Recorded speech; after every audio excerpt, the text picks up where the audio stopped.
Computer, তারপরে share screen, linear vector space for share screen. এখন record হচ্ছে, তাই তো? ওকে, এখন তো একটু স্ক্রল করে না দেখি। অলরাইট, আমরা চেঞ্জ অফ বেসিস নিয়ে আলোচনা করছিলাম। বেসিস দিয়ে আমরা কি করি?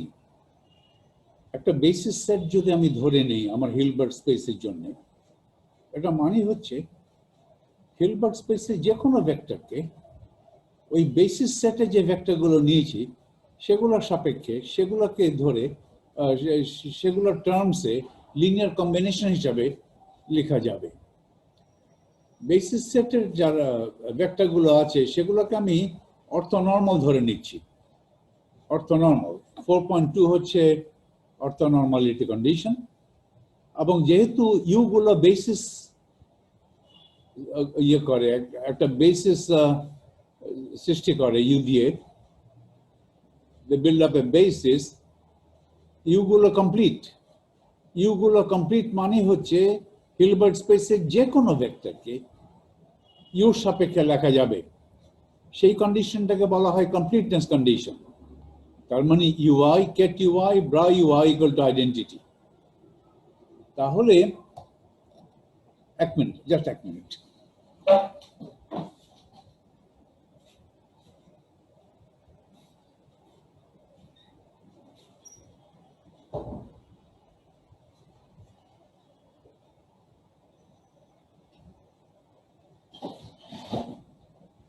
তাহলে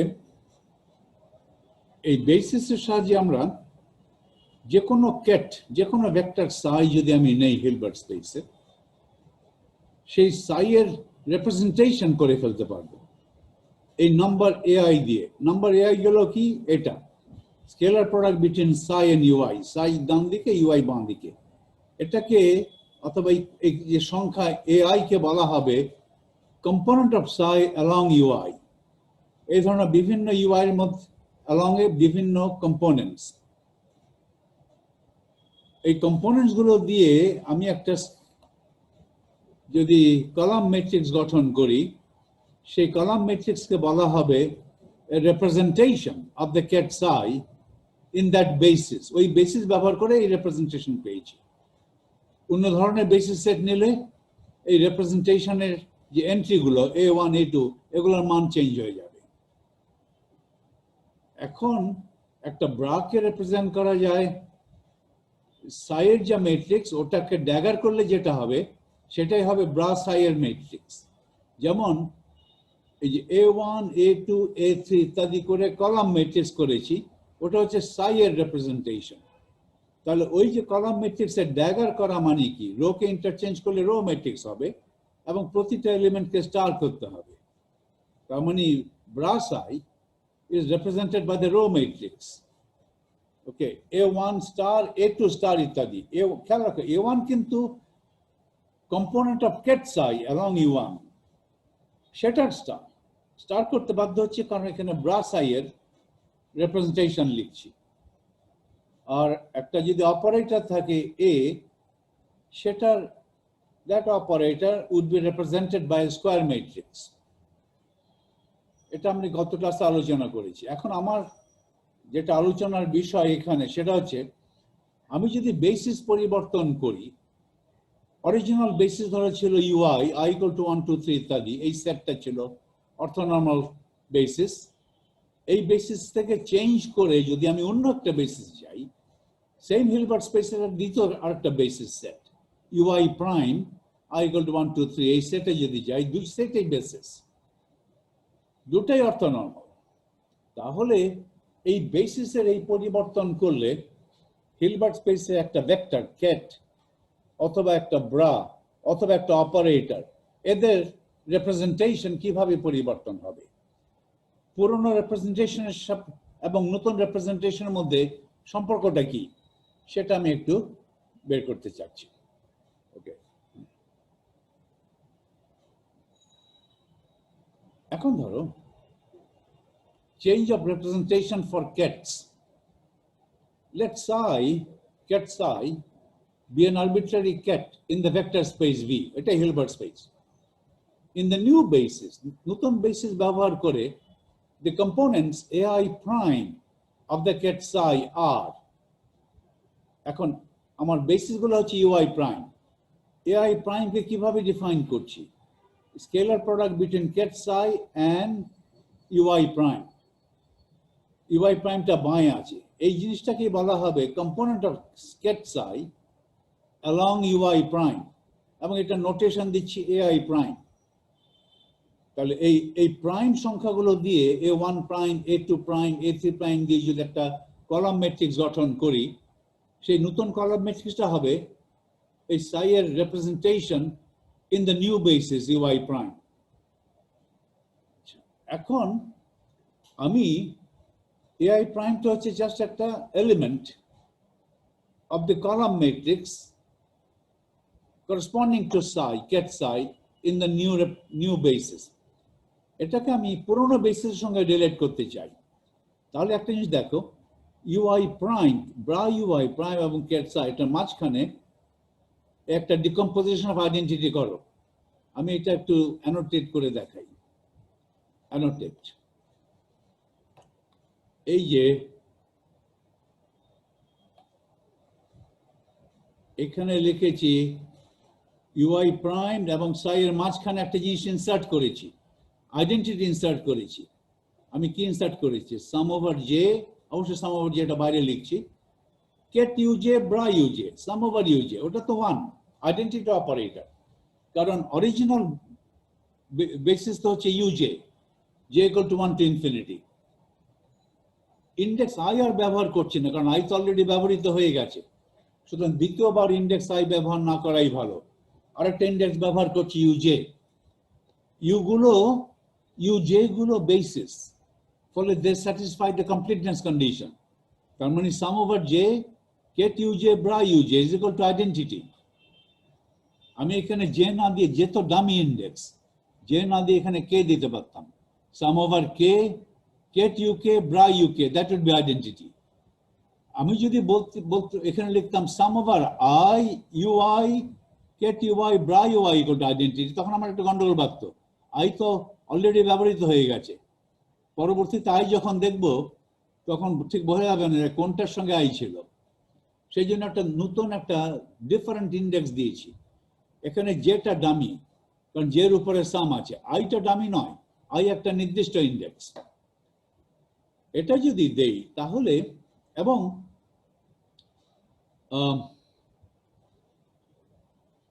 এই জিনিসটাকে, এই যে প্রথম ইয়েটা দেখো, একটা সংখ্যা, দুটা সংখ্যার গুণফল, ম্যাট্রিক্স গুণফল আসলে। এই যে প্রথম যেটা আছে scalar product between U J and U I prime, এটাকে কিভাবে ভাষায় বলা যাবে? এটা হচ্ছে কেট ইউজে ডান দিকে আছে আর বাঁ দিকে ইউআই প্রাইম। এটা হচ্ছে কেট ইউজে কিন্তু বেসিস কেট, পুরনো বেসিস কেটের একটা।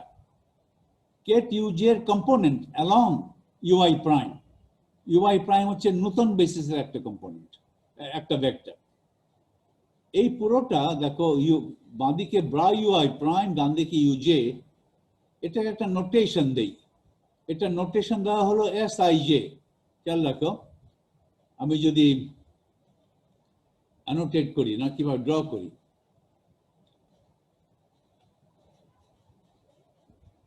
এই জিনিসটা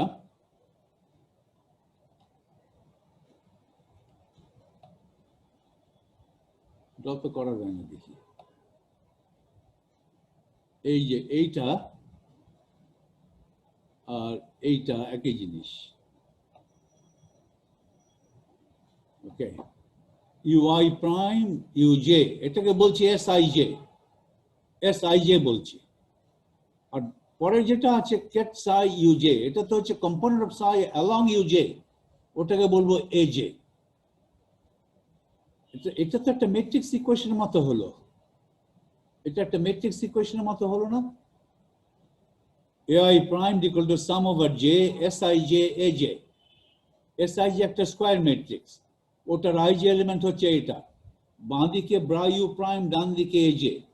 এই ইকুয়েশন 4.31 কে যদি আমি ম্যাট্রিক্স আকারে লিখি, পর্যায়ক্রমে যদি i = 1, তারপরে 2, তারপরে 3 এভাবে ধরি, তাহলে আমি একটা ম্যাট্রিক্স আকারে লিখতে পারি পুরোপুরি। এটা কম্পোনেন্ট দিয়ে লিখেছি। তাহলে বাঁ দিকের a1 prime, a2 prime, a3 prime দিয়ে একটা ম্যাট্রিক্স গঠন হবে। তাহলে সেই ম্যাট্রিক্সটা হচ্ছে a1 prime, a2 prime column. আর ডান দিকে হবে একটা স্কোয়ার ম্যাট্রিক্স, ওই যে Sij square matrix times the column matrix aj, a1, a2 ইত্যাদি। দেখো এই কলাম ম্যাট্রিক্সকে বলছি এস। এস এর প্রথম রো দেখো, এটা তো প্রথম row, that's the first row of S. প্রথম রো কি রিপ্রেজেন্ট করে? দেখো প্রথম rho is denoted by u1, দ্বিতীয় প্রথম রো কেন বলছি, প্রথম কলাম, ফার্স্ট কলাম, এখানে u1 কমন, আর বাঁ দিকে u1 prime, u2 prime, u3 prime এভাবে যাচ্ছে। সেকেন্ড কলাম, এখানে u2, Kate u2 common, u2 সব জায়গায়, আর বাঁ দিকে u1 প্রাইম, u2 প্রাইম। তাহলে এই প্রাইম গুলো দিয়ে রো রিপ্রেজেন্ট করে। ফার্স্ট রোতে দেখো u1 prime common, u1 prime, কিন্তু এগুলো চেঞ্জ করছে, u1, u2, u3 ভাবে যাবে। ফলে first row is represented by u1 prime, second row is labeled by u2 prime, first column is labeled by u1, কারণ প্রথম কলামে ket u1 টা কনস্ট্যান্ট আছে, আর bra u1 prime, bra u2 prime এগুলো change করছে এই কলাম দিয়ে যদি যাও। তার মানে কেট গুলো দিয়ে, ket u1 পুরনো বেসিসের কেট গুলো দিয়ে কলাম রিপ্রেজেন্ট করছি, আর নতুন বেসিসের ব্রা গুলো দিয়ে রো রিপ্রেজেন্ট করছি। এইভাবেই স্কোয়ার ম্যাট্রিক্সটা গঠন হয়েছে। এই যে Sij যদি বলি, আইটা তো হচ্ছে কলাম ইন্ডেক্স আর যেটা তো হচ্ছে রো ইন্ডেক্স। তাহলে ui প্রাইম হচ্ছে i এর কলাম, আর uj তার মানে ui প্রাইম i হচ্ছে কলাম ইন্ডেক্স না, i হচ্ছে রো ইন্ডেক্স, যে হচ্ছে কলাম ইন্ডেক্স, রো কলাম। এটা গন্ডগোল হলে চলবে না। একটা ম্যাট্রিক্সের প্রথম index i represents the row, দ্বিতীয় ইন্ডেক্স represents the column। আমার এই ক্ষেত্রে রো কোনটা? i, ui প্রাইম দিয়ে রো হচ্ছে, কলাম ইন্ডেক্স কি হচ্ছে? uj দিয়ে। তাহলে প্রথম কলামে u1 কমন, আর u1 prime, u2 prime, u3 row গুলো ভ্যারি করলে এই প্রাইম গুলো ভ্যারি করবে। u1 প্রাইম ফার্স্ট রোর জন্য, u2 প্রাইম সেকেন্ড রোর জন্য ইত্যাদি। প্রথম রো u1 প্রাইমটা common, bra u1 prime common. আমি রো ধরে যদি অগ্রসর হই তাহলে বিভিন্ন কলামে পৌঁছাবো। প্রথম রো ধরে প্রথম কলাম, ডান দিকে u1, প্রথম রো দ্বিতীয় কলাম, ডান দিকে ket u2, এভাবে যাবে। ফলে এই যে স্কোয়ার ম্যাট্রিক্স ধরেছি, এটার কলাম ইন্ডেক্স হচ্ছে uj, row index ui prime. আর এই ইকুয়েশনটা 4.31 যেটা কম্পোনেন্ট দিয়ে লেখা হয়েছিল, এটা যদি পরিপূর্ণভাবে ইনফুল লিখি, ম্যাট্রিক্স আকারে লিখি, তাহলে বাঁ দিকে হবে ai প্রাইম দিয়ে যে কলাম ম্যাট্রিক্স সেটা, আর ডান দিকে হবে s দিয়ে স্কোয়ার ম্যাট্রিক্স, আর এগুলো দিয়ে যে কলাম ম্যাট্রিক্স সেটা। তাহলে এভাবে ওই এস একটা স্কোয়ার ম্যাট্রিক্সের সাহায্যে পুরনো রিপ্রেজেন্টেশন থেকে নতুন রিপ্রেজেন্টেশনে যেতে পারি। এটা কিন্তু একই কেট হচ্ছে সাই এর পুরনো রিপ্রেজেন্টেশন হচ্ছে এই ম্যাট্রিক্সটা, আর নতুন রিপ্রেজেন্টেশন একই সাই এর এই নতুন ম্যাট্রিক্সটা, উভয়ই কলাম ম্যাট্রিক্স। পুরনো রিপ্রেজেন্টেশন করেছিলাম, বেসিস ভেক্টর নিয়েছিলাম তখন ui, নতুন রিপ্রেজেন্টেশনের জন্য বেসিস ভেক্টর হচ্ছে ui প্রাইম। এই জন্য নতুন রিপ্রেজেন্টেশনকে প্রাইম দ্বারা সংজ্ঞায়িত লিখেছি। এই যে স্কোয়ার ম্যাট্রিক্সটা আছে সেটা একটা নাম দিয়েছি এস। আমি এভাবে ডিফাইন করে নিয়েছি। তুমি সব সময় যে কোনো বই পড়বে এরকম ম্যাট্রিক্স দেখলে দেখে নেবে ডেফিনেশনটা কি ম্যাট্রিক্সের, কারণ কোনো কোনো বইতে এই একই এস দিয়ে ঠিক আমি যে ম্যাট্রিক্সটা ডিফাইন করেছি এস দিয়ে, ঠিক সেটা ড্যাগার করে যে ম্যাট্রিক্সটা হবে সেটাকেই কোনো কোনো বইতে এস বলবে। ঠিক আছে, অসুবিধা নাই, এক একজনের সঙ্গে এক এক রকম হবে। আমি যে এস ডিফাইন করেছি, যেভাবে এস ডিফাইন করেছি, কোনো কোনো বইতে দেখা যাবে ওরাও এস দিয়ে একটা ম্যাট্রিক্স গঠন করেছে, কিন্তু ওদের এস, আমি যে এস লিখেছি সেটার হারমিশন কনজুগেট। একটা ম্যাট্রিক্সের হারমিশন কনজুগেট কিভাবে করে, একটা যে কোনো একটা ম্যাট্রিক্স, এই ম্যাট্রিক্স যদি দিয়ে দেই, এই ম্যাট্রিক্সের ড্যাগার কিভাবে করবে, এই ম্যাট্রিক্সের রো এবং কলামগুলো ইন্টারচেঞ্জ করে প্রত্যেকটা এলিমেন্টকে কমপ্লেক্স কনজুগেট করে দেবে, তাহলেই হবে। আমি এখন দেখাতে চাই যে এই যে ম্যাট্রিক্স, স্কয়ার ম্যাট্রিক্সটা গঠন করেছি, যে স্কয়ার ম্যাট্রিক্সের আই যে এলিমেন্ট হচ্ছে 4.32 দ্বারা পাবে, is the scalar product between bra ui prime and ket uj। এই সমস্ত কথা যখন আমি বলি, কথায় একটু ভুল থাকে, কিন্তু তোমরা বুঝে নেবে। এটা সবসময় যদি আমি একেবারে 100% অ্যাকুরেট কথা বলতে যাই, ঝামেলা মনে হয়। এই জন্য অনেক সময় একটু ভুলভাল কথা বলাটাই সহজ মনে হয়, কারণ এটা আমাকে বলতে হতো, এটা যদি অ্যাকুরেটলি বলতে চাই, এটা হচ্ছে আসলে scalar product between ket ui prime and ket uj, which is equivalent to, equal to operation of bra ui prime on ket uj। একটা ব্রা যখন একটা কেটের উপর এক করে একটা সংখ্যা দেয়, সেই সংখ্যাটাকেই বলবো scalar product between ket ui prime and ket uj। এইভাবে শুদ্ধ করে প্রতিটা ওয়ার্ড কারেক্টলি বলতে গেলে অনেক কথা বলতে হয়, ঝামেলা লাগে, বিরক্ত লাগে। এই জন্য এটা বলবো scalar product between bra ui prime and ket uj বললাম, কিন্তু তোমরা জানো আমি কি মিন করি। সুতরাং ভুলভাল কথা অনেক সময় লোকে বলে জাস্ট টু সেভ টাইম, অত অ্যাকুরেটলি কথা বলা যায় না। এখন আমি দেখাতে চাই যে এই এসটা কিন্তু একটা ইউনিটারি অপারেটর। এই এসটা হচ্ছে ইউনিটারি অপারেটর। আবার খেয়াল রাখো এস এর সংজ্ঞা কি, ডান দিকে কিন্তু প্রাইম না, ডান দিকে কেট, আনপ্রাইম কেট, আর বাঁ দিকে প্রাইমড ব্রা। তার মানে কলাম হচ্ছে কেট, ওল্ড বেসিসের কেট দিয়ে কলাম হবে, আর নতুন বেসিসের ব্রা দিয়ে রো হবে। এই সংজ্ঞাটা খেয়াল রাখো, ডান দিকে ইউজে আর বাঁ দিকে ইউআই প্রাইম। আমি এখন দেখাতে চাই এস, আমি যে ম্যাট্রিক্সটা করেছি এটা একটা unitary matrix, so that this matrix S is unitary. আচ্ছা, এই একটা স্কোয়ার ম্যাট্রিক্সের আমি নোটেশন কিভাবে দেই, ওই মাঝখানে অপারেটর এসটা বসাই, আর ডান দিকে যদি থার্ড ব্র্যাকেট দেই, যেমন এখানে দিয়েছি, এটা মিন করবে সেই অপারেটরের করসপন্ডিং স্কোয়ার ম্যাট্রিক্সটাকে রেফার করবে। থার্ড ব্র্যাকেট দেওয়ার পরে এটার অপারেটরকে রেফার করছে না, অপারেটর এস এর, ওকে সেই ওকে ফাইন, অপারেটর এস একটা অপারেটর হতে পারতো যেটার ম্যাট্রিক্স এলিমেন্ট হচ্ছে এই স্কোয়ার ম্যাট্রিক্সটা। এই দুই দিকে third bracket square matrix denote করে। কখনো কখনো ভবিষ্যতে আমি এস এর নিচে একটা বার দিব, আন্ডারবার, আন্ডারবার ওই ম্যাট্রিক্স রিপ্রেজেন্ট করবে। এই ম্যাট্রিক্স এসটা,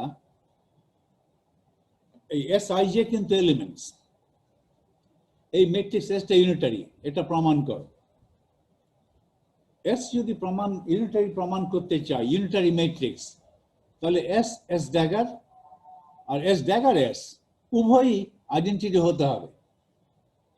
ওকে, এটা আমি প্রমাণ করছি, প্রমাণটা ইন্টারেস্টিং। দেখো, আমি তো জানি যে নতুন বেসিস সেট তো অর্থনর্মাল, সুতরাং এই ইকুয়েশন দিয়ে শুরু করি। ui prime uj prime scalar product between ket ui prime and ket uj prime is delta ij, কারণ আমি আমার বেসিস সেটগুলোকে অর্থনর্মাল হিসাবে ধরে নিয়েছি। নতুন বেসিস সেটগুলো orthonormal, this is the orthonormality condition. এবং এই কন্ডিশনে এই ব্রা ইউআই প্রাইম এবং কেট ইউজে প্রাইমের মাঝখানে এই জায়গায় একটা ডিকম্পোজিশন অফ আইডেন্টিটি ব্যবহার করো পুরনো বেসিস সেট দিয়ে। তার মানে এই যে ব্রা ইউআই প্রাইম আর কেট ইউজে প্রাইমের মধ্যে বসে ইনসার্ট করেছি sum over K, ket U K bra U K, ওটা তো আইডেন্টিটি, আইডেন্টিটি দেওয়া না দেওয়া তো একই কথা। ফলে ওটা ডেল্টা আইজে থেকে যাবে। তাহলে তো আমি এস এর এলিমেন্টে নিয়ে আসলাম। এখানে তো দুটো সংখ্যার গুণফল। প্রথম যে সংখ্যাটা আছে এই যে এটা, বাঁদিকে ব্রা ইউ প্রাইম, ডান দিকে কেট ইউ কে, এটা তো একটা complex number because scalar product. আমার নোটেশন অনুযায়ী এটা এস এর কততম এলিমেন্ট? আমার নোটেশন অনুযায়ী এটা এস এর কততম? এটা কত? এটা এস আই কে, এটা এস আই কে। কারণ এস এর সংজ্ঞা দেখো, এস এর সংজ্ঞাটা ভুললে চলবে না। এস এর সংজ্ঞা এইরূপ, বাঁ দিকে ইউজে, ডান দিকে ইউআই প্রাইম, এটা এস আই কে, এটা এস আই জে, এটা এস আই কে। আর দ্বিতীয় যে আছে এইটা, দ্বিতীয়টা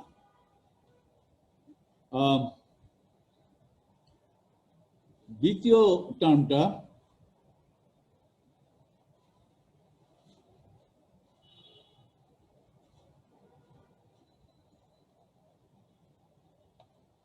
এইটা, এটা কত?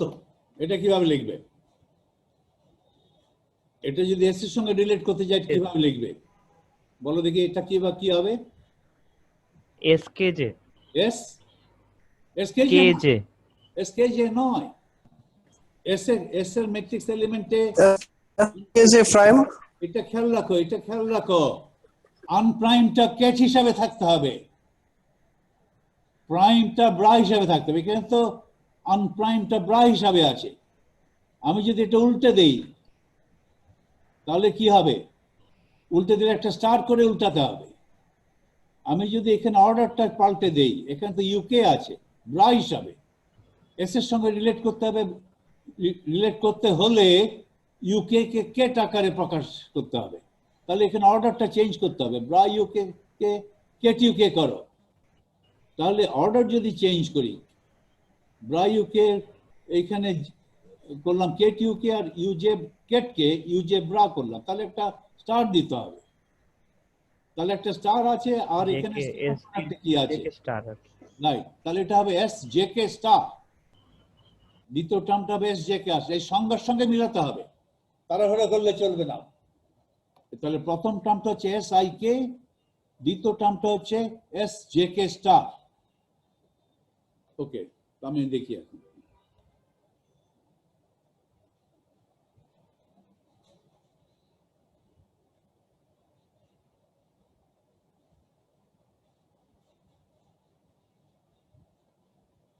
ওকে, এখন আমি তাহলে এখানে লেফট হ্যান্ড সাইডটাকে এভাবে লিখবো, সাম ওভার কে। এইখানে দেখো, এই সাম ওভার কে তো আছেই, এই সাম ওভার কে তো আছেই, সাম ওভার কে। এই প্রথম টার্মটা হলো এস আই কে, আর দ্বিতীয় টার্মটা হলো S J K star. U J প্রাইমটাকে বাঁ দিকে কেট ব্রা করো, ইউকে কে কেট করো, তাহলে একটা স্টার বসাতে হবে। স্টার তো রইলই, আর যে স্কেলার প্রোডাক্ট সেটা কি হলো তখন সেটা হলো এস জে কে। তাহলে S J K star equal to delta I J, S I K আর এস জে কে স্টার। এখন দেখো এস জে কে স্টারটা কি? এস ড্যাগার ম্যাট্রিক্স এর কেজে এলিমেন্ট। ম্যাট্রিক্স এস এর জে কে এলিমেন্টের স্টার হচ্ছে এস ড্যাগার ম্যাট্রিক্স এর কেজে এলিমেন্ট। এটা বুঝতে পারছো? এস থেকে যখন এস ড্যাগারে যাব, ম্যাট্রিক্স এস থেকে যখন এস ড্যাগারে যাব, কি প্রক্রিয়ায় যাব, কি করে যাব? এস কে কলাম করো, কলামকে রো কলাম ইন্টারচেঞ্জ করো আগে প্রথমে। তার মানে অরিজিনাল ম্যাট্রিক্স এর এস এর জে কে এলিমেন্ট এখন নতুন ম্যাট্রিক্স এর কেজে এলিমেন্ট হবে। রো এবং কলাম ইন্টারচেঞ্জ করার পরে প্রতিটা এলিমেন্টকে স্টার করো, তাহলে প্রতিটা এলিমেন্টকে স্টার করেছি, এস, তাহলে আমি পাবো S কেজে, S কেজে। S dagger কেজে, S কেজে দিয়ে শুরু করি। এস কেজে, ওটা রো কে কলাম করো, কলামকে রো করো, তাহলে হয়ে গেল এস জে কে, তারপরে স্টার করো, এস জে কে স্টার। সেটাই হবে S কেজের, S ড্যাগারের কেজে element. S ড্যাগারের কেজে element হচ্ছে এস এর জে কে এলিমেন্টের স্টার। এস এর ম্যাট্রিক্স, এস এর জে কে এলিমেন্টের স্টার, ওটাই হচ্ছে এস ড্যাগার ম্যাট্রিক্সের, হার্মিশন কনজুগেট ম্যাট্রিক্সের কেজে এলিমেন্ট। তো ওইভাবে প্রকাশ করলাম, sum over K S I K S dagger K J equal to delta I J. এখন তো একটা ম্যাট্রিক্স আকারের মতো হলো। এই প্রথম ম্যাট্রিক্সের সেকেন্ড এলিমেন্ট আর দ্বিতীয় ম্যাট্রিক্স এস ড্যাগারের ফার্স্ট এলিমেন্টের উপরে সাম করে কি হবে, প্রোডাক্টের আই জে এলিমেন্ট।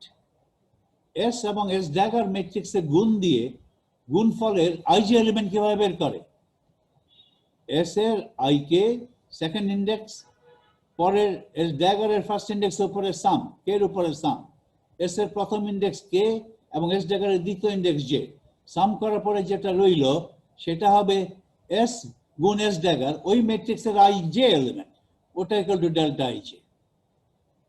তার মানে কি, এস ড্যাগার ম্যাট্রিক্সটা যদি করো পুরো যদি দেখো তাহলে ওটা হচ্ছে আইডেন্টিটি ম্যাট্রিক্স, কারণ ডেল্টা আই জে তো হচ্ছে আইডেন্টিটি ম্যাট্রিক্সের এলিমেন্ট। তাহলে এস ড্যাগার হচ্ছে আইডেন্টিটি। আমি এখন উল্টাটা প্রমাণ করব, S dagger S equal to identity.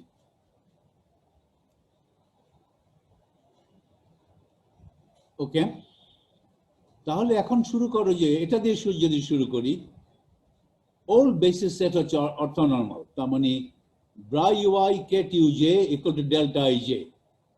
এখান থেকে যদি শুরু করো এবং মাঝখানে যদি নতুন বেসিস সেট দিয়ে ডিকম্পোজিশন আইডেন্টিটি করো এবং আগের মতো প্রসিড করো, সেটা তোমরা নিজেরা করবে। তোমরা পাবে এখন ম্যাট্রিক্স এস ড্যাগার গুণ matrix S equal to identity matrix. তাহলে উভয়টাই সত্য, S dagger S matrix multiply করো, উভয় ক্ষেত্রে আইডেন্টিটি। তাহলে এসটা হচ্ছে ইউনিটারি ম্যাট্রিক্স। ওকে, তাহলে সামারি এই দাঁড়ালো, আমি যদি একটা চেঞ্জ অফ বেসিস করি তাহলে একটা কেটের রিপ্রেজেন্টেশনের পরিবর্তন ঘটবে একটা স্কোয়ার ম্যাট্রিক্স দ্বারা। পরিবর্তনটা আমি লিখতে পারি, যেমন 4.33 লিখেছি। সেই স্কোয়ার ম্যাট্রিক্সটা হচ্ছে একটা ইউনিটারি ম্যাট্রিক্স, এবং ম্যাট্রিক্সটা গঠন করার প্রক্রিয়া আমি তোমাকে বলে দিয়েছি। ম্যাট্রিক্সটা এমন একটা স্কোয়ার ম্যাট্রিক্স যেটার I J element would be component of U J along U I prime. এই সংজ্ঞাটা ভালো করে দেখে নিতে হবে, সংজ্ঞাটা যে ভুল হওয়া চলবে না। হঠাৎ করে তোমার মনে হবে প্রাইম ডান দিকে, ওরকম হঠাৎ করে মনে হলে চলবে না, কারণ অন্য বইতে হয়তো প্রাইম ডান দিকে নিয়ে এসটাকে ডিফাইন করেছে। আমি প্রাইমটা গুলোকে ব্রা হিসাবে দিয়েছি এস এর সংজ্ঞায়। যার যেমন ইচ্ছা সেভাবে সংজ্ঞায়িত করবে। সবসময় নোটেশন গুলো দেখে নেবে। নেক্সট আমি জানতে চাই, আমি যদি একটা বেসিসের পরিবর্তন ঘটাই তাহলে একটা অপারেটরের যে স্কোয়ার ম্যাট্রিক্স আছে, স্কোয়ার ম্যাট্রিক্স হিসাবে যে রিপ্রেজেন্টেশন আছে, ওই রিপ্রেজেন্টেশনের একটা এলিমেন্ট কিভাবে পরিবর্তিত হবে। তার মানে আমি বলতে চাই এখানে নতুন বেসিসের সাপেক্ষে অপারেটর এর যে ম্যাট্রিক্স রিপ্রেজেন্টেশন আছে সেটার আইজে এলিমেন্ট পুরাতন ম্যাট্রিক্সের এলিমেন্টের সঙ্গে কিভাবে রিলেটেড। এআই এ প্রাইমড আইজে, এটা মানে কি? এটা মানে হচ্ছে আমার একটা অপারেটর আছে হিলবার্ট স্পেসের এ হ্যাট, নতুন বেসিস ব্যবহার করে, প্রাইমড বেসিস ব্যবহার করে এর জন্য একটা স্কোয়ার ম্যাট্রিক্স লিখতে পারি। সেই স্কোয়ার ম্যাট্রিক্সের আইজে এলিমেন্ট ইকুয়াল টু পুরাতন ম্যাট্রিক্সের এলিমেন্টসের সঙ্গে কিভাবে রিলেটেড সেটা দেখাচ্ছি। তাহলে নতুন বেসিস ব্যবহার করে একটা অপারেটর এর আইজে এলিমেন্ট কিভাবে গঠন করে। বাঁ দিকে ব্রা ইউআই প্রাইম, মাঝখানে অপারেটর এ, ডান দিকে কেট ইউজে প্রাইম। আইজে কিন্তু এটা হচ্ছে আইজে এলিমেন্ট, বাঁ দিকে আই ডান দিকে জে, আর সব দুটোই prime. Bra U I prime ket U J prime, তার মানে নতুন বেসিস ব্যবহার করে এ প্রাইমের একটা স্কোয়ার ম্যাট্রিক্স গঠন করছি, এ এর একটা স্কোয়ার ম্যাট্রিক্স গঠন করছি, সেই স্কোয়ার ম্যাট্রিক্স হচ্ছে এ প্রাইম, সেটার আইজে এলিমেন্ট। বাঁ দিকে ব্রা ইউআই প্রাইম, ডান দিকে ইউজে কেট, ইউজে প্রাইম কেট। তাহলে এই ম্যাট্রিক্স এলিমেন্টকে আমি রিলেট করব ওই পুরনো বেসিস দিয়ে যখন ম্যাট্রিক্সটা গঠন করেছিলাম, সেই পুরনো ম্যাট্রিক্সের এলিমেন্টস গুলোর সঙ্গে রিলেট করব। রিলেট করতে গেলে আমাকে কি করতে হবে, দুইবার, একবার এইখানে ব্রা ইউআই প্রাইম এবং এ এর মাঝে একটা ডিকম্পোজিশন আইডেন্টিটি করতে হবে, আবার দ্বিতীয়বার এ এবং ইউজে প্রাইম কেট এটার মাঝখানে আবার দ্বিতীয়বার করতে হবে, এবং ডিকম্পোজিশন অফ আইডেন্টিটি প্রকাশ করব পুরাতন বেসিস সেট দিয়ে। যেমন ব্রা ইউআই প্রাইম এবং কেট এর মাঝখানে এটা বসিয়েছি, সাম কে কেট ইউকে ব্রা ইউকে, এটা তো ওয়ান আইডেন্টিটি, আইডেন্টিটি বসানো না বসানো একই কথা। আর এ প্রাইম অপারেটর এবং কেট ইউজে প্রাইম এটার মাঝখানে আরেকটা আইডেন্টিটি বসিয়েছি, সাম ওভার এল কেট ইউএল ব্রা ইউএল, ওটাও আইডেন্টিটি। তাহলে এখানে I have written the decomposition of identity twice. Both times I used the old basis to write the identity operator. তাতে আমার কি সুবিধা হলো, এদিকে বাঁ দিকে ইউআই প্রাইম, ডান দিকে ইউকে, এটাতে একটা সংখ্যা, এই সংখ্যাটা এস এর সঙ্গে রিলেট করবো, এটা পরের স্টেপে করব। এটা একটা কমপ্লেক্স সংখ্যা, এটা ওইভাবে রেখে দিই আপাতত। এই দেখো bra U prime ket U K, এটা হচ্ছে scalar product of U I prime then U K, U I prime U K, এটা স্কেলার প্রোডাক্ট, এটা হচ্ছে component of U K along U I prime. আর মাঝখানে যে আছে এ, বাঁদিকে কেট ইউকে, বাঁদিকে ব্রা ইউকে, ডান দিকে কেট ইউএল, ওটা কি, ওটা তো হচ্ছে অপারেটর এর যে ম্যাট্রিক্স, সেটা KL element, KL matrix element of the operator A using the old basis. পুরনো বেসিস ব্যবহার করে অপারেটর এর যে ম্যাট্রিক্সটা হবে সেটার কেএল এলিমেন্ট কিভাবে গঠন হবে, এই স্কেলার প্রোডাক্টটা করে। বাঁ দিকে দেবো ব্রা ইউকে, মাঝখানে অপারেটর এ, ডান দিকে ইউএল, এটাকে লেখা হবে ইউএল। আর এইখানে ইউএল ইউজে প্রাইমটা কেট হিসাবে আছে, ইউএলটা হচ্ছে ব্রা হিসাবে আছে। আমি যদি এটা উল্টে দেই, ইউজে প্রাইমটাকে যদি ব্রা করে ফেলি আর ইউএলকে যদি কেট করি, তাহলে একটা স্টার দিয়ে করতে হবে। এটা স্কেলার প্রোডাক্টের প্রপার্টি থেকেই আসে। এখন দেখো এই যে স্কেলার প্রোডাক্ট গুলো এখানে আছে, ইউআই প্রাইম ইউকে, এটা কি, এটা আমার এস এর সংজ্ঞা অনুযায়ী এটা কিন্তু এস আই কে, এটা এস আই কে। এস এর সংজ্ঞাটা তোমরা ভুলবে না, এস এর সংজ্ঞা, আমার সংজ্ঞাটা কি, আমার এস এর সংজ্ঞা এস এর এলিমেন্টের সঙ্গে এইরূপ। এস আই জে হচ্ছে বাঁ দিকে ব্রা ইউআই প্রাইম, ডান দিকে কেট ইউজে, এটা এস আই জে, এটা সংজ্ঞা। এই সংজ্ঞা ব্যবহার করে এই সংখ্যাটা কত, এই যে বাঁ দিকে ব্রা ইউআই প্রাইম, ডান দিকে ইউকে, এটা তো হচ্ছে এস আই কে। আর এটা কত, স্টারটা বাদ দাও, এটা কত, এস জেএল স্টার। আবার এস জেএল স্টার হচ্ছে S L J dagger. Matrix S এর জেএল এলিমেন্টের স্টার হচ্ছে এস ড্যাগার ম্যাট্রিক্সের এল জে এলিমেন্ট। কারণ এস ম্যাট্রিক্স এস থেকে ম্যাট্রিক্স এস ড্যাগার পেতে হলে আমি কি করি, এস ম্যাট্রিক্স থেকে শুরু করে রো কলাম ইন্টারচেঞ্জ করি, তারপর স্টার করে দেই। তার মানে আমি বলতে চাই এস ড্যাগার ম্যাট্রিক্সের যে কোনো এলিমেন্ট যদি চাই, এস ড্যাগার ম্যাট্রিক্সের আইজে এলিমেন্ট যদি চাই, এটা হবে এস ম্যাট্রিক্সের জিআই এলিমেন্টের স্টার, এস জিআই স্টার। তাহলে ম্যাট্রিক্স এস এর যে এল এলিমেন্ট, যে কোনো এলিমেন্টের স্টার, এটা হচ্ছে এস ড্যাগার ম্যাট্রিক্সের এলজে এলিমেন্ট। তাহলে এটা কি দাঁড়াচ্ছে? এ প্রাইম আই জে, দেখো এস এর দ্বিতীয় ইন্ডেক্স এ কে, এর প্রথম ইন্ডেক্স এর প্রথম ইন্ডেক্স, আর এখানে লিখবো এস ড্যাগার এলজে। এস ড্যাগারের এর দ্বিতীয় ইন্ডেক্স এস ড্যাগারের প্রথম ইন্ডেক্স সামড হচ্ছে, তার মানে কি ম্যাট্রিক্স প্রোডাক্টের মতো তো হচ্ছে। তার মানে পুরো ম্যাট্রিক্স আকারে যদি লিখি matrix A prime equal to matrix S গুণ ম্যাট্রিক্স এ গুণ ম্যাট্রিক্স এস ড্যাগার। এটা তো বুঝতে পারছি। এটা এখানে যদি আমি লিখি এস ড্যাগার এলজে লিখবো, এস ড্যাগার এলজে লিখলে আমার কি হবে? এখানে এস আইটা ফিক্সড এবং জেটা ফিক্সড, সাম ওভার আছে কে এন্ড এল, একদম প্রথম ম্যাট্রিক্সের দ্বিতীয় ইন্ডেক্স, তার প্রথম ইন্ডেক্সের সাম, তারপর মধ্যবর্তী স্কয়ার ম্যাট্রিক্সের দ্বিতীয় ইন্ডেক্স এবং শেষেরটার প্রথম ইন্ডেক্স সাম। এটা তো এইভাবে ম্যাট্রিক্স মাল্টিপ্লিকেশন করে।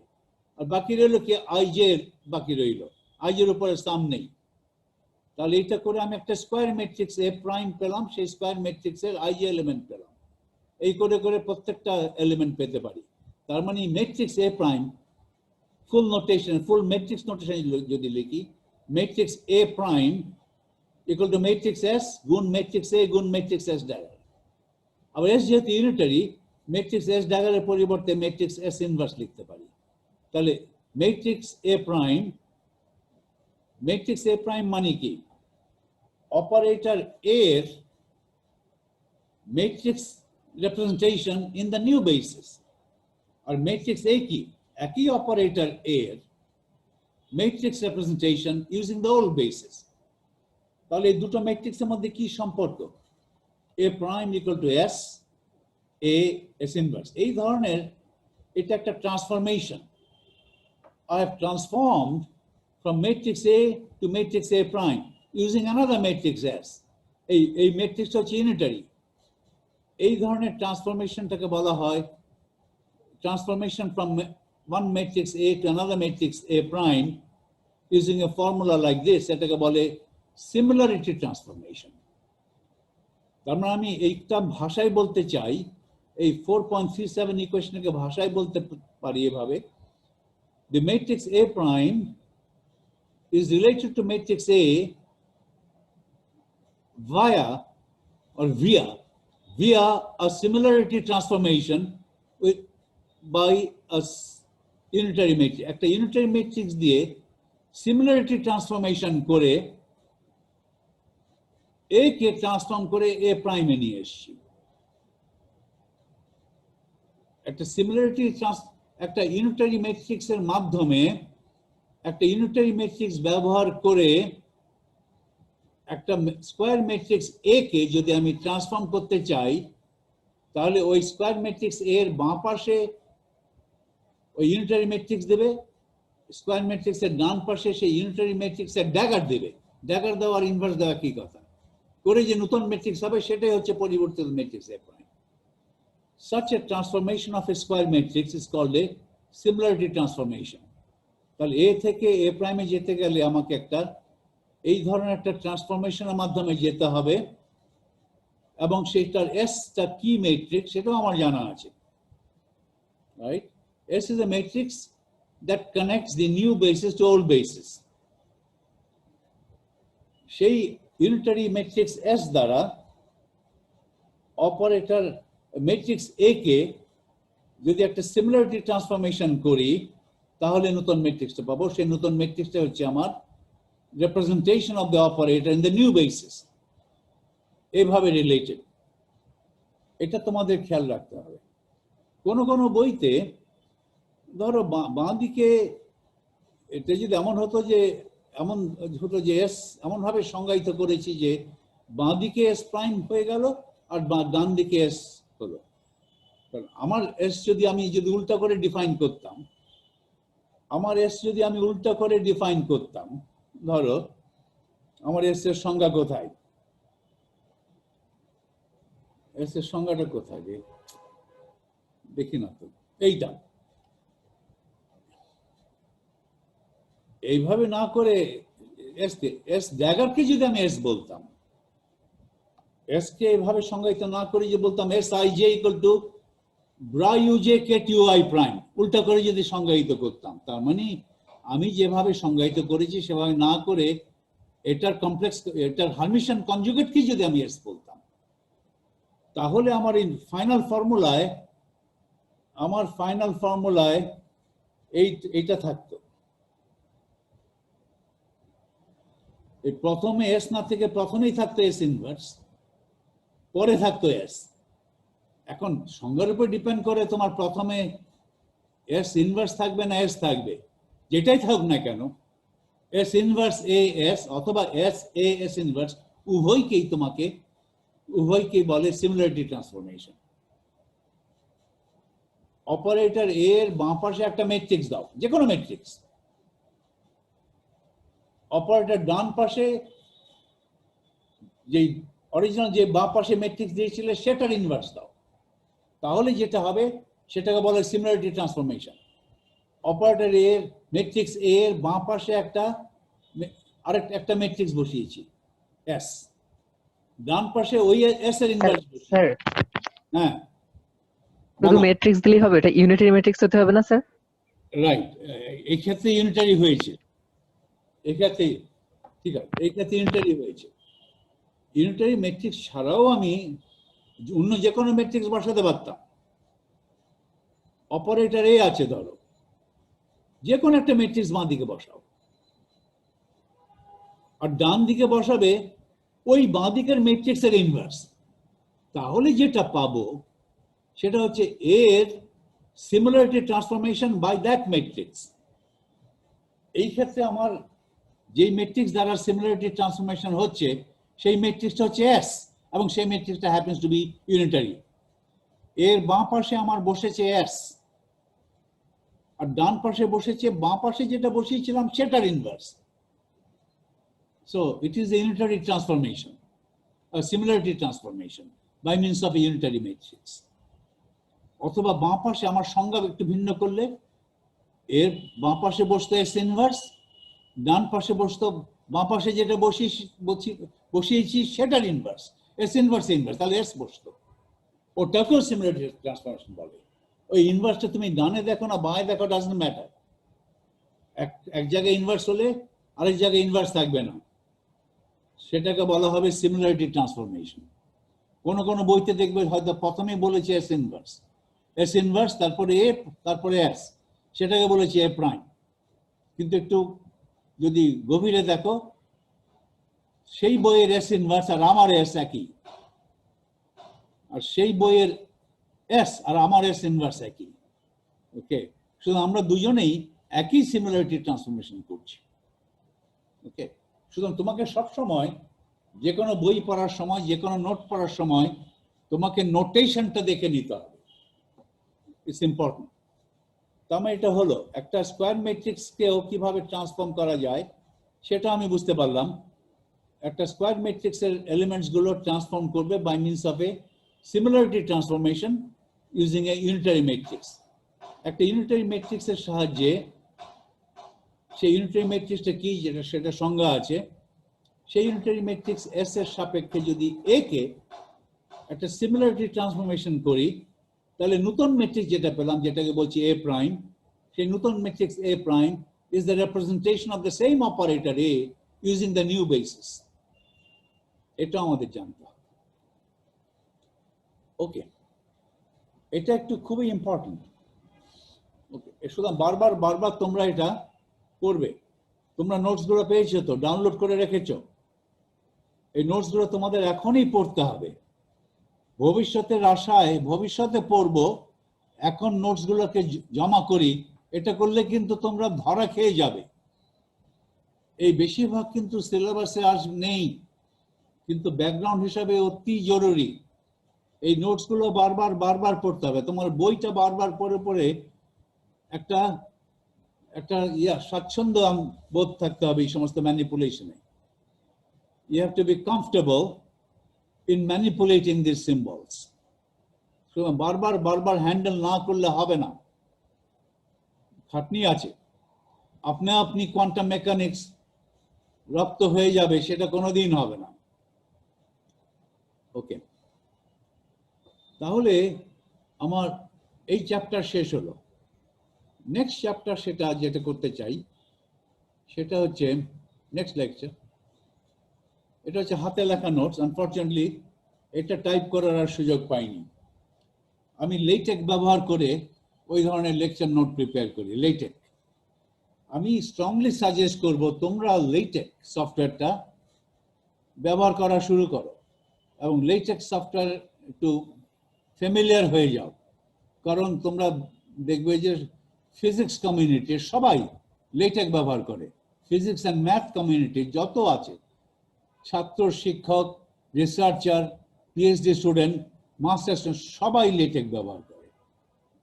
মাইক্রোসফট ওয়ার্ড দিয়ে একটা সায়েন্টিফিক ম্যানুস্ক্রিপ্ট প্রিপেয়ার করা যায়, কিন্তু বেশিরভাগ লোক লেটেক সফটওয়্যারটা ব্যবহার করে।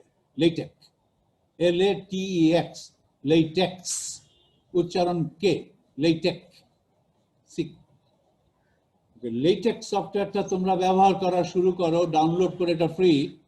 তোমরা এটা নিয়ে একটা নাড়াচাড়া শুরু করো, কারণ তোমরা যখন থিসিস লিখবে, তোমাদের অ্যাডভাইজার যারা হবেন তারা, আমি নিশ্চিত করে বলতে পারি, তারা ইনসিস্ট করবেন যে তুমি তোমার থিসিসটা লেটেকে লেখো। এটা ওনারা ইনসিস্ট করবেন। তখন যদি বলো স্যার জানি না, তাহলে হবে না। আর জানার কিছু নাই, কিন্তু এই দুই একটা ইয়ে জানা থাকলেই, কি বলে, অপারেশন জানা থাকলেই লেটেক ব্যবহার করা যায়। আমি তো এখন যদি বলো লেটেকটা কিভাবে ব্যবহার করব, আমি ভুলে গেছি টোটালি। আবার যখন ব্যবহার শুরু করবো, এই দুই একটা ইয়ে থাকলেই, জানা থাকলে, দুই একটা, কি বলে, দুই একটা অপারেশন জানা থাকলেই সব হয়ে যায়। কমান্ড, হ্যাঁ, দুই একটা কমান্ড জানা থাকলেই সব হয়ে যায়। আর কমান্ড যদি জানা না থাকে, আজকাল তো ইন্টারনেট আছে, গুগল আছে, গুগলে বলবে যে এটা কিভাবে করে, হাজার হাজার আর্টিকেল পেয়ে যাবে কিভাবে এটা করতে হয়। ওকে, নেক্সট আমি লেকচার 5, আমার নোট নাম্বার 5-এ আসছি। আমি এখন আলোচনা করব, অপারেটর নিয়ে লেগে আছি, যতদিন যাবে অপারেটর নিয়ে লেগে থাকতে হবে অনেক দিন। আমি এখন আলোচনায় আনবো eigenvalues and eigenvectors of operators. যে কোনো একটা অপারেটর আমি তোমাকে দিলাম, সেই অপারেটরের আইগেনভ্যালু এবং আইগেনভেক্টর কি সেটা আমি আলোচনা করছি। যেমন ধরো, আমার যদি একটা অপারেটর থাকে এ এবং একটা কেট, ভেক্টর স্পেসে একটা কেট আলফাকে আইগেন ভেক্টর এ এর আইগেন অপারেটর এ এর আইগেন ভেক্টর বলা হবে, যদি এটা সত্যি হয়। যদি এ আলফার উপর অপারেট করে এবং অপারেটরের ফলস্বরূপ আমি কেট আলফাই ফেরত পাই মাল্টিপ্লাইড বাই এ কনস্ট্যান্ট, তাহলে আমি বলবো যে ket alpha is an eigenket of A. Normally একটা কেটের উপরে একটা অপারেটর দ্বারা যখন আমি অপারেট করাই, আমি যে নতুন কেটটা পাবো, সেই নতুন কেটটা কিন্তু অরিজিনাল কেটের গুণফল নয়, অরিজিনাল কেটের মাল্টিপল নয়। নর্মালি আরেকটা অপারেটর বি দিয়ে আমি যদি আলফার উপরে অ্যাড করাবো, যে নতুন কেটটা পাবো, সেই নিউ কেটটা আলফার মাল্টিপল নয়। কিন্তু এমন যদি হয়, হ্যালো, তোমরা মিউট করো, তোমরা তোমাদের মাইক মিউট করে ফেলো। আমার এখানে একটা অপশন আছে যদিও, মিউট অল। তাহলে দেখো, A acting on ket alpha equal to some constant alpha times ket alpha. ওই আলফা দ্বারাই কেটটাকে রিপ্রেজেন্ট করছে। এটা একটা বিশেষ সিচুয়েশন, সাধারণত এইরূপ হবে না। যদি এমন একটা কেট আলফা একটা যদি পাওয়া যায়, যেই কেটের উপরে, যে ভেক্টরের উপরে, কেট বলি ভেক্টর বলি একই কথা, যে ভেক্টর উপরে এ দ্বারা অপারেট করার ফলে যে নতুন ভেক্টরটা পেলাম, সেই নতুন ভেক্টরটা কিন্তু অরিজিনাল ভেক্টরের মাল্টিপল। নতুন ভেক্টরটা হচ্ছে একটা কনস্ট্যান্ট আলফা গুণ সেই কেট আলফা। সেই কেটটাকে আমি আলফা দ্বারা লেবেল করেছি। আলফাটাকে বলা হয় eigenvalue of the operator A corresponding to the eigenket. সেই আইগেন কেটটা হচ্ছে কেট আলফা। এটা তাতে আমার সুবিধা হয়। এই আইগেন কেটকে যদি আইগেন ভ্যালু দ্বারা লেবেল করি, তাহলে আমার সুবিধা হয় কোন কেটটা কার আইগেন ভ্যালু, কোন কেটটা কোন আইগেন ভ্যালুর জন্য, কোন কেটের করসপন্ডিং আইগেন ভ্যালু কত, সেটা আমার নোটেশন থেকে আমি বুঝতে পারি। এখানে যদি আমি শুধু লিখতাম, আমার নোটেশনে দিতাম সাই, এ সাই ইকুয়াল টু আলফা সাই, তাহলে ket psi is an eigenket of the operator A with eigenvalue alpha. কিন্তু পরবর্তীতে হঠাৎ করে কেট সাই যদি আমার চোখের সামনে আসে, আমি তখন বুঝতে পারবো না যে কেট সাইটা কেমন ধরনের কেট, এটা কি অপারেটর এ এর আইগেন কেট কিনা এবং আইগেন ভ্যালু কত আমি জানবো না। কিন্তু নোটেশন যদি এইভাবে দেই কেট আলফা, এবং পরবর্তীতে যদি আমি কেট আলফা দেখি, তাহলে আমি বুঝে যাব it's must be an eigenket with eigenvalue alpha. সেই জন্য এই কেটস গুলোকে আমি আইগেন ভ্যালু দ্বারাই লেবেল করেছি, তাতে আমার নোটেশনটা সিম্পলিফাইড হয়েছে। নয়তো নোটেশন এত কমপ্লিকেটেড হয়ে যাবে, কিছুক্ষণ পরে কিছুই বোঝা যাবে না কোনটা কি। এই alpha is a number, so operator A acting on a vector gives me a number times that vector. It's a special case. তাহলে ওই নাম্বারটাকে বলা হবে আইগেন ভ্যালু, আর ওই নাম্বারের করসপন্ডিং যে ভেক্টর, সেই ভেক্টরকে বলা হবে আইগেন ভেক্টর। সেই জন্য আইগেন ভেক্টরকে ওই আলফা দ্বারাই লেবেল করা হয়েছে। The number alpha is called the eigenvalue of the operator A, and this is the eigenket.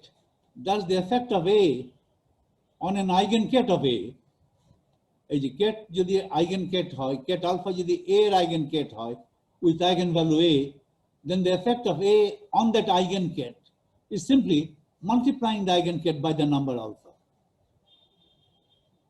এটা হচ্ছে সংজ্ঞা। এবং একটা হিলবার্ট স্পেসে একটা অপারেটরের একটাই যে আইগেনভেক্টর থাকবে তা না, এটার লক্ষ লক্ষ কোটি কোটি ইনফিনিট সংখ্যক আইগেনভেক্টর থাকতে পারে। প্রতিটা আইগেনভেক্টরের জন্য একটা করে নাম্বার থাকবে। ওই নাম্বারগুলো সমান হতে পারে, সমান নাও হতে পারে। ওই আইগেন ভ্যালুগুলো সমান হতে পারে, সমান নাও হতে পারে। মোস্ট জেনারেল একটা হিলবার্ট স্পেসে একটা অপারেটর যদি আমি নেই, সেই অপারেটরের আইগেন ভ্যালুর সংখ্যা যে ফাইনাইট হবে তা নয়, ইনফিনিট সংখ্যক হতে পারে। এবং প্রতিটা আইগেন ভ্যালুর করসপন্ডিং একটা নাম্বার থাকবে, একটা আইগেন ভেক্টরের করসপন্ডিং একটা আইগেন ভ্যালু থাকবে। সেই আইগেন ভ্যালুগুলোর মান ভিন্ন ভিন্ন আইগেন ভেক্টরের জন্য ভিন্ন ভিন্ন হতে পারে, অথবা কিছু কিছু মান সমানও হতে পারে। ওকে, আমরা কিছু ভাষা এখন বলি। আমরা বলি যে এই কেটটা যেটা লেখা হলো ket alpha is an eigenket of the operator A belonging to eigenvalue alpha. এই কথাটা বলি আমরা, belonging to eigenvalue alpha। অথবা বলি this eigenket ket alpha is this ket alpha is an eigenket of A corresponding to the eigenvalue alpha or belonging to the eigenvalue alpha। এগুলো কথার কথা, এভাবে লোকে বলে belonging to eigenvalue alpha or corresponding to eigenvalue alpha. Okay, এখন আমি এই operator এ কে হার্মিশন operator ধরে নিচ্ছি। হার্মিশন অপারেটর ধরার একটা বিশেষ কারণ আছে। ভবিষ্যতে আমি দেখাবো যে হার্মিশন অপারেটর একটা গুরুত্বপূর্ণ ভূমিকা পালন করে। হার্মিশন অপারেটর, ফলে আপাতত কোনো কারণ ছাড়াই আমি হার্মিশন অপারেটরের উপরে গুরুত্ব দিচ্ছি। আমি দুই ধরনের অপারেটরের উপরে গুরুত্ব দেব। দুই ধরনের অপারেটর কোয়ান্টাম মেকানিক্সে খুব গুরুত্বপূর্ণ রোল প্লে করে। একটা হচ্ছে হার্মিশন অপারেটর কাকে বলে, অথবা সেলফ অ্যাডজয়েন্ট অপারেটর কাকে বলে। আরেকটা হচ্ছে ইউনিটারি অপারেটর কাকে বলে। দুটোই তো সংজ্ঞা আমি দিয়েছি। এখন আমি দেখতে চাই eigenvalues and eigenvectors of a Hermitian operator. তোমরা এখানে একটু ঠিক করে নিয়ে নেবে, এটা হার্মিশন নামটা কিন্তু এক ভদ্রলোকের নামে এসছে। হারমাইট বলে এক ভদ্রলোক ছিলেন, ফ্রেঞ্চ। উনি এই ধরনের অপারেটর নিয়ে আলোচনা করেছিলেন প্রথম। তো ওনার নামে এই সমস্ত হার্মিশন অপারেটর নামকরণ হয়েছে। ফলে এখানে এইচটা হবে বড় হাতের এইচ, এখানে আমার বানানে ভুল আছে, এটা ঠিক করবে। Eigenvalues and eigenvectors of a Hermitian operator. Hermitian operator R self adjoint operator একই। একটা অপারেটর যদি আমি নেই, সেটার করসপন্ডিং ড্যাগার অথবা অ্যাডজয়েন্ট অপারেটর কত, এ ড্যাগার, সেটা তো আমি গত ক্লাসে সংজ্ঞাটা দিয়েছি। এমন যদি হয় এ ড্যাগার এবং এ একই, তাহলে এ কে বলা হবে সেলফ অ্যাডজয়েন্ট অথবা Hermitian. Okay, so we now take up the eigenvalue problem of a Hermitian operator, of Hermitian operators. H-টা বড় হাতের H দিতে হবে, এখানে আমার ভুল ছিল। ওকে, অথবা একটা সেলফ অ্যাডজয়েন্ট অপারেটরের eigenvalue প্রবলেমটা নিয়ে আলোচনা করব। Two theorems are of vital importance in this context.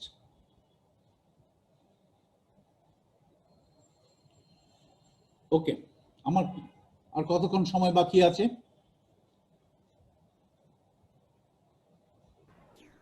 Sir 32 minute. 32 minute বাকি আছে, তাহলে আমি আর কিছুক্ষণ প্রস্তুত করতে পারি। আমার ছবি টবি সব লাগবে না, ছবিগুলো ইয়ে করে। তোমরা অভিরতনের ছবি দেখছি, তনজিদ, অন্তর, তোমার ছবি দেখা যাচ্ছে। শফিউল, তোমার ছবি কোথায়? শুধু দুইজনের ছবি দেখো, দুইজনে তোমাদের ভিডিও অন রেখেছো, তাই তো? Nandita Das, video off, microphone mute. Roni Faruk, Roni বানানটা তো অদ্ভুত লিখেছ, রনি, রনি WROANW, রনি। মুনতাসির, তোমাদের মাইক্রোফোন মিউট দেখছি, কিন্তু তোমাদের ছবি দেখছি না। ওকে, এখন আমি শফিউল হোসেনেরও তাই নাম আছে, ছবি নেই। আমার ছবিটা আমি জানতে চাই, আমার ছবিটা কোথায় গেল? স্যার এখানে আলাদাভাবে মনে হয় ছবি আপলোড করার একটা অপশন আছে, ওখানে আপলোড না করলে তাহলে স্যার এই মানে ছবি দেখায় না। স্যার আপনার তো ভিডিও দেখা যাচ্ছে স্যার, আমার ভিডিও এই দেখা জন্য আবার ছবিটা। জি স্যার। মিউট মাই অডিও, আমি কি করব? আমার ছবি দেখা যাচ্ছে না, তাহলে আমি স্যার আপনি যখন জুমে স্যার, সাইন আপ mute করেছেন, না, এখন আমার ছবি দেখা যাচ্ছে, কিন্তু এখন এই ফাইল দেখা যাচ্ছে, পিডিএফ জি স্যার। দেখা যাচ্ছে, ছবি টবি বাদ দাও। জি স্যার, আপনার ভিডিও দেখা যাচ্ছে না। ভিডিও দেখা যাচ্ছে না, কিন্তু পিডিএফ দেখা যাচ্ছে। ঠিক আছে। Two theorems are of vital importance in this G context. Sir. আমি বলতে চাই, the eigenvalues, theorem 1, the eigenvalues of a Hermitian operator are real. একটা Hermitian অপারেটরের যে eigenvalues থাকবে সব রিয়েল, এবং the eigenvectors of a Hermitian operator belonging to different eigenvalues are orthogonal. সব জায়গায় Hermitian বড় হাতের H করে নেবে তোমরা। ওকে, এটা অতি মারাত্মক ভুল করেছি, আমি জানতামই না তখন। ওকে, এটা প্রমাণ করছি। ধরা যাক এ হচ্ছে একটা Hermitian অপারেটর, এবং দুটো ইকুয়েশন ধরলাম, a ket alpha 1 equal to alpha 1 times ket alpha 1. Ket alpha 1 is a ket in the Hilbert space, the vector space. Is a vector. Ket টা একটা vector. Operator A is a Hermitian operator. এই অপারেটরের দুটো ভিন্ন ভিন্ন আইগেনকেট ধরলাম, belonging to two different, দুটো ভিন্ন আইগেনকেট ধরা হলো belonging to two different eigenvalues alpha 1 alpha 2. আপাতত ডিফারেন্ট, পরবর্তীতে এক করে দেবো এক সময়, দেখা যাক না কি হয়। আপাতত ধরে নাও alpha 1 alpha 2 are distinct. A acting on ket alpha 1 gives me a number alpha 1 times ket alpha 1. তাহলে এখানে আইগেনভ্যালু কোনটা? এই সংখ্যা alpha 1 টা হচ্ছে আইগেনভ্যালু, আর এই কেটটা হচ্ছে আইগেনকেট of the operator A belonging to eigenvalue alpha 1. সুতরাং এই আইগেনকেটটাকে, এটাকে হচ্ছে আইগেনকেট corresponding to eigenvalue alpha 1.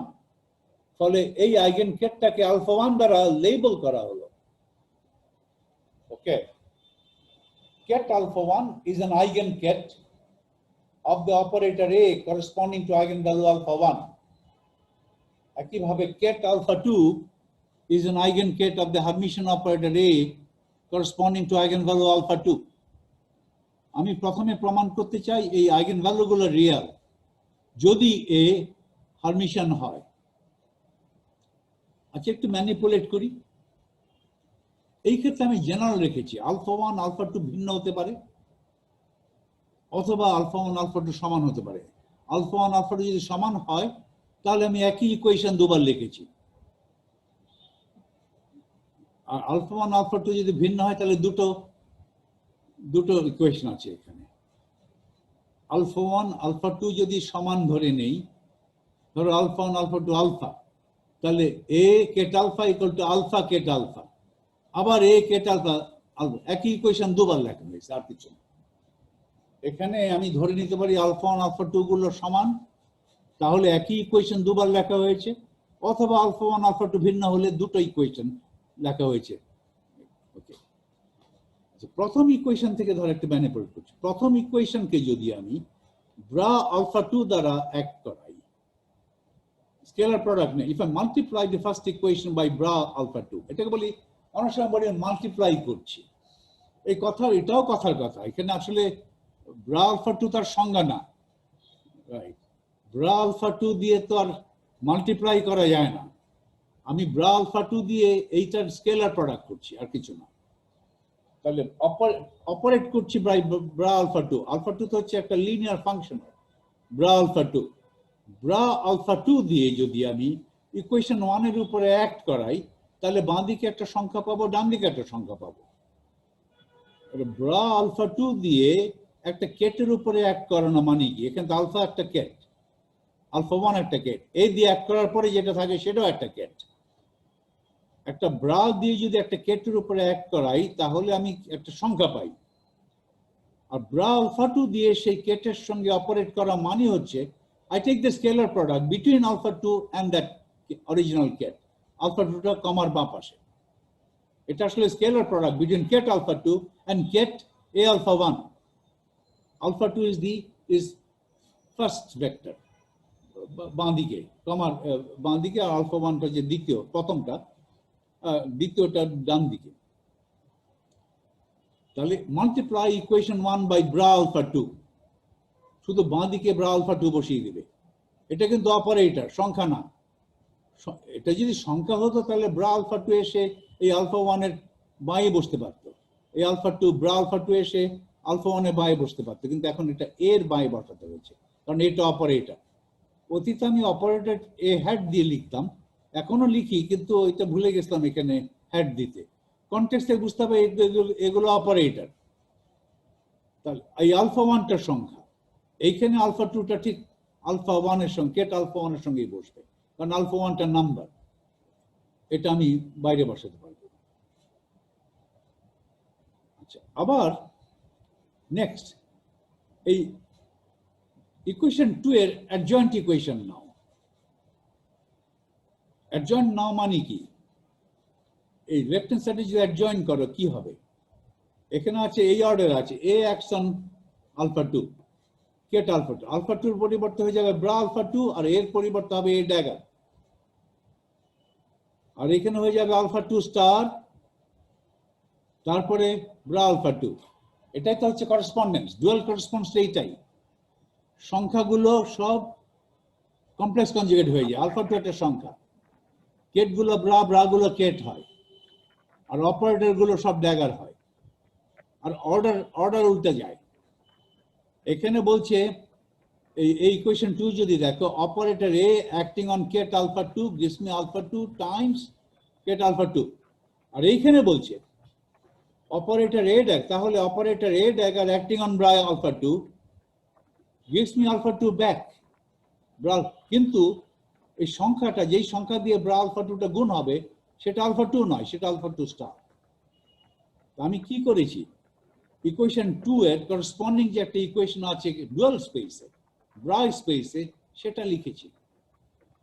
Original স্পেসে, ভেক্টর স্পেসে অপারেটর যদি হয় এ, ডুয়াল স্পেসে এটা হয় এ ড্যাগার। ওভাবেই তো অ্যাডজয়েন্ট অপারেটর সংজ্ঞা দিয়েছিলাম। তাহলে in the ket space, in the vector space, যদি operator A acts on alpha 2, in the dual space, operator A dagger would act on bra alpha 2. এখানে A dagger acts on bra alpha 2. Brar উপরে যখন action দেখাবো তখন ব্রাটাকে দিতে হবে অপারেটরের বাঁয়ে, আর কেটের উপরে যখন একটা অপারেটরের অ্যাকশন দেখাবো তখন কেটটাকে দিতে হবে অপারেটরের ডানে। ওকে, তাহলে এই যে ইকুয়েশনটা এখানে লেখা হলো, এটা আসলে 2 নম্বর ইকুয়েশনের কনজুগেট, হারমিশন কি বলে, ডুয়াল কনজুগেট। এটা কিন্তু dual space, Hermitian dual conjugate, adjoint equation, equation 2 এর adjoint equation। adjoint equation মানে অরিজিনাল ভেক্টর ইকুয়েশন যদি থাকে ওটার করসপন্ডিং ডুয়াল স্পেসে কি ইকুয়েশন, সেটা হচ্ছে adjoint equation। 2 এর adjoint হচ্ছে এটা। এবং যেহেতু আমি ধরেই নিয়েছি যে এটা হারমিশন, A dagger equal to A, এখানে আমি ওই যে the condition that A is Hermitian সেই কন্ডিশনটা ব্যবহার করে ফেললাম, A dagger এর পরিবর্তে A বললাম। তাহলে A acts on bra alpha 2 gives me bra alpha 2 times alpha 2 star। তাহলে এই ইকুয়েশনকে যদি এখন ডান দিক থেকে কেট আলফা 1 দিয়ে গুণ দেই, if I take the scalar product of this with ket alpha 1, এটা তো ব্রা, ডান দিকে যদি কেট আলফা 1 বসাই, দুপাশেই যদি বসাই, তাহলে কি করলাম, I take the product of this equation with ket alpha 1, product বলছি, আসলে স্কেলার প্রোডাক্ট। তাহলে আলফা 2 A আর ডান দিকে আলফা 1 বসিয়েছি, কেট আলফা 1, এখানে হচ্ছে alpha 2 star bra alpha 2 ket alpha 1, এটা ইকুয়েশন 4। আর 1 নম্বর ইকুয়েশন থেকে এটা পেয়েছিলাম, ইকুয়েশন 3। জাস্ট 1 নম্বর ইকুয়েশন থেকে ইকুয়েশন 3 পাওয়া অতি সোজা। 1 নম্বর ইকুয়েশনকে বাঁ দিক থেকে আলফা 2 দিয়ে যদি মাল্টিপ্লাই করি তাহলে 3 পেলাম, আর 2 নম্বর ইকুয়েশনকে একটু কষ্ট করে এটা ডুয়াল স্পেসে গিয়ে তারপরে ডান দিক থেকে আলফা 1 দিয়ে মাল্টিপ্লাই করে 4 নম্বর পেলাম। 3 এবং 4 কম্পেয়ার করো, লেফট হ্যান্ড সাইড সমান, তাহলে রাইট হ্যান্ড সাইডও সমান হতে হবে।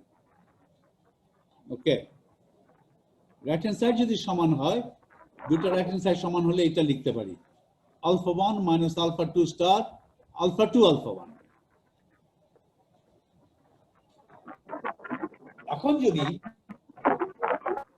এখন যদি আলফা 1 আলফা 2 সমান হয়,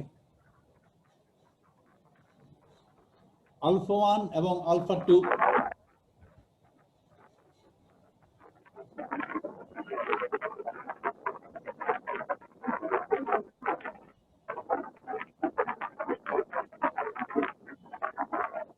আমাদের একজনের মাইক্রোফোন মিউট করা নাই, মাইকটা মিউট করে দাও তাহলে শব্দ আসবে না।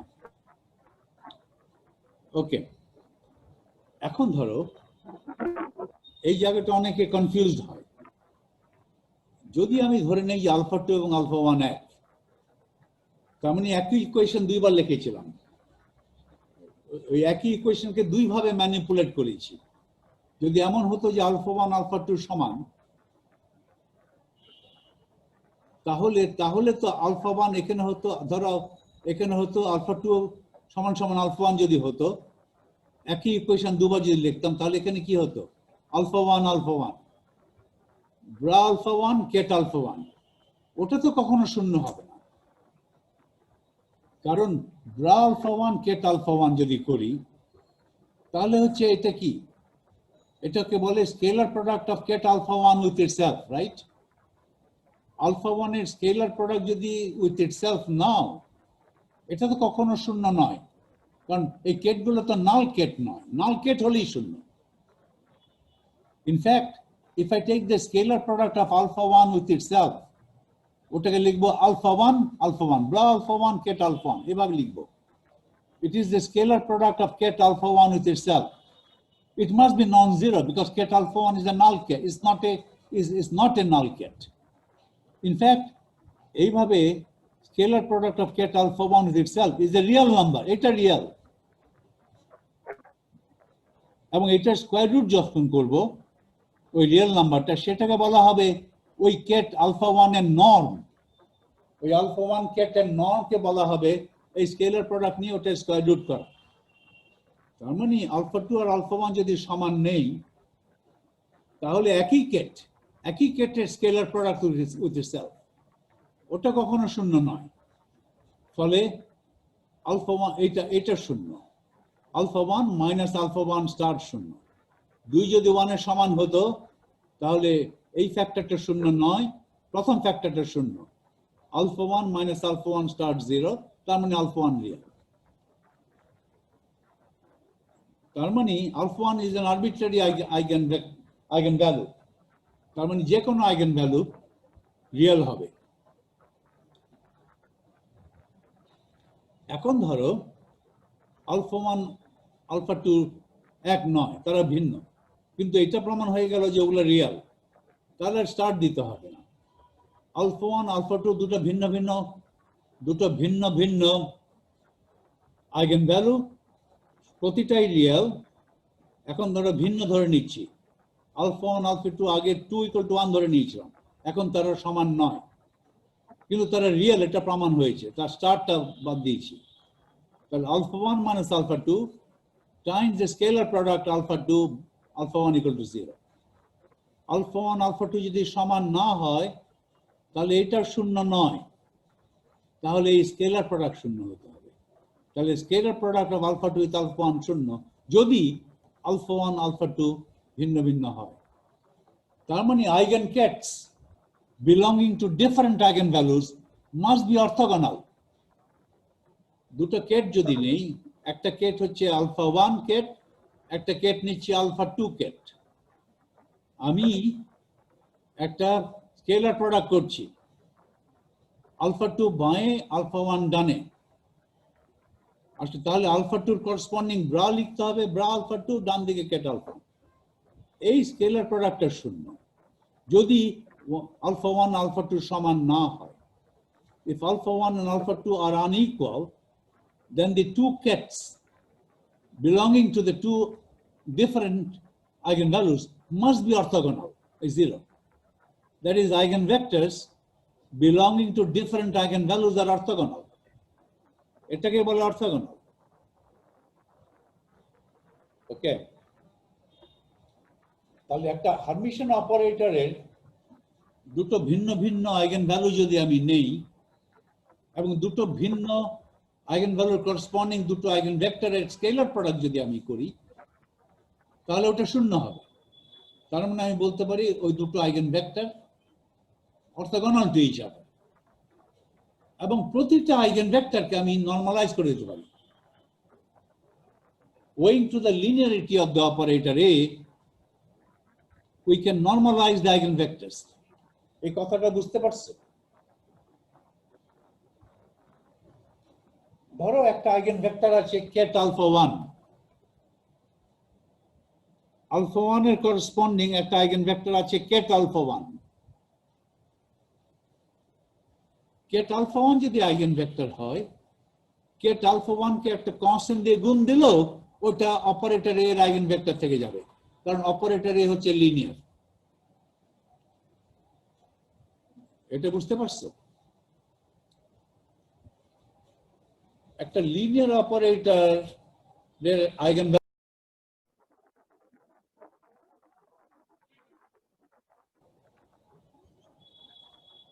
হ্যালো, শুনতে পাচ্ছ আমাকে এখন?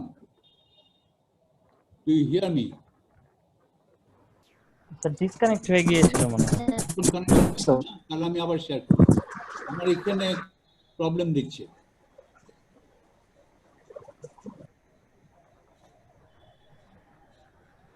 এটা বলছি লিনিয়ার। লিনিয়ার কথাটা মানে কি? আমার এই ছবি দেখার দরকার নেই।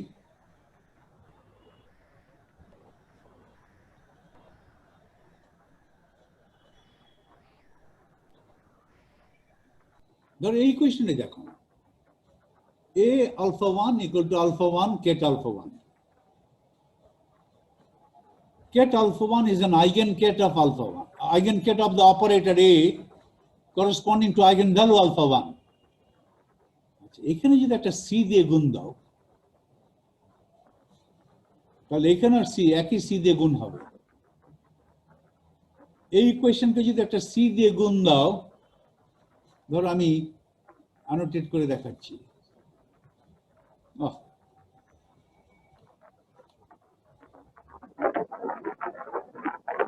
ধরো এখানে আমি এই কোয়েশ্চেনটা একটা কনস্ট্যান্ট দিয়ে গুণ দাও, একটা কনস্ট্যান্ট দিয়ে গুণ দাও। ধরো আমি একটা কনস্ট্যান্ট দিয়ে গুণ দিলাম, একটা কনস্ট্যান্ট দিয়ে গুণ দিলাম সি। এই যেহেতু লিনিয়ার, এই কনস্ট্যান্টটা আমি এখান থেকে শিফট করে এর ডান পাশে নিয়ে আসতে পারি। ফলে এই কনস্ট্যান্টটাকে এখানে না বসিয়ে আমি কনস্ট্যান্টটাকে এখানে বসাতে পারি সি। কনস্ট্যান্টটা ওখানে বসে এসি, তাহলে এখানে কনস্ট্যান্টটা এখানে কনস্ট্যান্ট বসতে পারে সি। যেহেতু এ লিনিয়ার হওয়াতে এটা পারলাম। A is a linear operator. Normally, if alpha 1, ket alpha 1 is an eigenket with eigenvalue alpha 1, C alpha 1 eigenket with the same eigenvalue alpha 1. যেহেতু এটা লিনিয়ার অপারেটর, এখন ket alpha 1 এর norm যদি 1 না হয়, তাহলে এই ket alpha 1 কে একটা কনস্ট্যান্ট দিয়ে গুণ ভাগ দেব এমন ভাবে যাতে করে ওই ket এর নর্মটা 1 হয়ে যায়। সেটা আমি করতেই পারি, কারণ একটা কনস্ট্যান্ট দিয়ে গুণ ভাগ দিলে আইগেন ভ্যালু ইকুয়েশনে কোনো পরিবর্তন হচ্ছে না, যেহেতু এটা লিনিয়ার। তাহলে আমি ket alpha 1 কে একটা কনস্ট্যান্ট দিয়ে গুণ ভাগ আমি এমন ভাবে করে নেব যে ket alpha 1 টা সবসময় নর্মালাইজড, এটা নর্ম হচ্ছে 1। এই অপারেশনটা আমি সবসময় করে নেব, আমি বলবো না, কিন্তু সবসময় করা হয়ে গেছে, এটা বুঝে নিতে হবে। So I can multiply the ket alpha 1 by a constant in order to normalize it. তারপরে A acting on that ket equal to alpha 1 times that ket. এটা এই জন্যই বলছি যে owing to the linearityর জন্যই আমি এই কেটকে নর্মালাইজ করতে পারি। এই কেটকে একটা কনস্ট্যান্ট দিয়ে গুণ ভাগ দিলেও আইগেন ভ্যালুর কোনো পরিবর্তন ঘটে না। একটা কনস্ট্যান্ট দিয়ে গুণ ভাগ দেওয়ার পরেও এই ভেক্টরটা আইগেন ভেক্টর থেকে যায়। তাহলে ওই কনস্ট্যান্ট এমন ভাবে ধরবো যে এই যে কনস্ট্যান্টটা দেওয়ার পরে এই আইগেন ভেক্টরের নর্ম হবে 1, নর্মালাইজড হবে, আর আইগেন ভ্যালু একই থাকবে।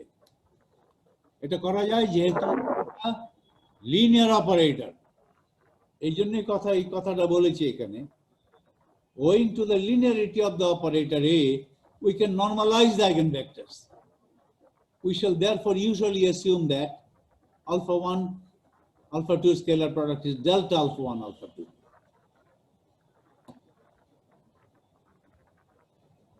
এক এবং দুই যদি সেম হয়, 1 এবং 2 যদি সেম হয় তাহলে এটা 1, আর যদি সেম না হয় তাহলে 0। তাহলে আমি কি প্রমাণ করলাম? এই প্রমাণটা একটু খটোমটো মনে হতে পারে প্রথমে, বারবার তোমাদের এটা পড়ে এটা বুঝে নিতে হবে। এটাগুলো এখানে ঝাপসা, অল্প বুঝি বেশি বুঝি না এভাবে হলে চলবে না, স্পষ্টভাবে বুঝতে হবে। দুটো থিওরাম প্রমাণ করেছি আমি আজকে, এটা বলে আমি শেষ করে দেবো। কটা বাজে এখন? আর 5 মিনিট আছে, তাই তো? দুটো থিওরাম প্রমাণ করেছি।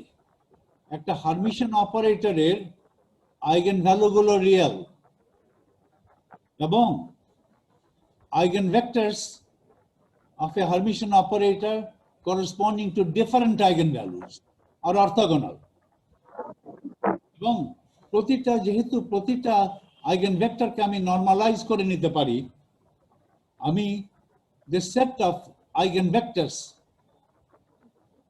of an Hermitian operator কে আমি অর্থনর্মাল হিসাবে চিন্তা করতে পারি। they are orthogonal at the same time normalized। তার মানে delta alpha 1 alpha 2, alpha 1 alpha 2 সমান না হলে 0, সমান হলে 1, নরমালাইজ করে নিয়েছি। শুরুতে যদি নরমালাইজ না থাকে, এই আলফা 1 কে একটা কনস্ট্যান্ট দিয়ে গুণ ভাগ দিয়ে ওটা নর্ম 1 করে নাও, নর্মালাইজ করে নিয়েছি। ওকে, তাহলে এটা লিখতে পারি ডেল্টা আলফা আই আলফা